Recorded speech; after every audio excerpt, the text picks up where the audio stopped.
The Senate's Finance Committee was today forced to postpone a meeting that was to interrogate how county governments have used budgetary allocations. This is after the chairman of the Governor's Council failed to show up. And as KTN's Patrick Amimo reports, the Controller of Budget, Agnes Odhiambo, told the Senate's Finance Committee that some governors should be investigated over the manner in which they were handling county funds. Because a user. Members of the Senate's Finance Committee were all ready to grill the chairman of the Governor's Council and members of his Financial Committee.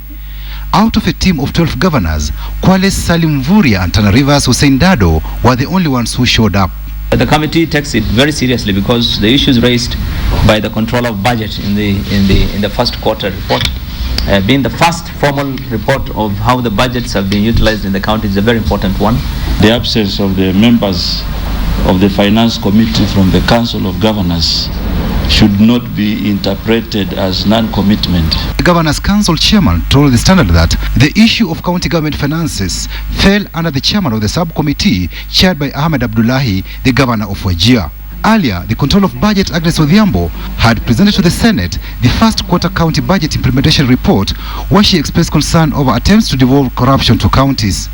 We've also observed that some counties in the IFMI system have a budget that differs from the one they submitted to us, Mr. Chairman. We are following the matter, and if we find that that is deliberate, then we shall have to refer those counties to the relevant authorities. The report shows that out of the total expenditure of 13.3 billion shillings during the first quarter, personnel emoluments accounted for 55%. Operations and maintenance, which comprises administration costs, domestic and foreign travel costs, subsistence, training expenses, purchase of motor vehicles and hospitality services, consumed 38% of the budget, while development expenditure accounted for only 7%. The expenditure on travel appears high. Some have huge and surrendered interests. We are doing an analysis, Mr. Chairman, and we will forward this matter to the Senate because it needs to be addressed and addressed now. Counties which recorded the highest expenditure on salaries were Nairobi, Mombasa and Kiambu. Turkana, Makueni and Bomet counties had the highest expenditure on operations and maintenance. Counties spent 473.4 million shillings for payment of sitting allowances.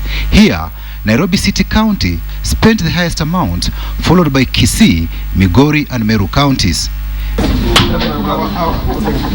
These, even as governors complained over low revenue collections between July and November last year. Patrick Amimo, KTN.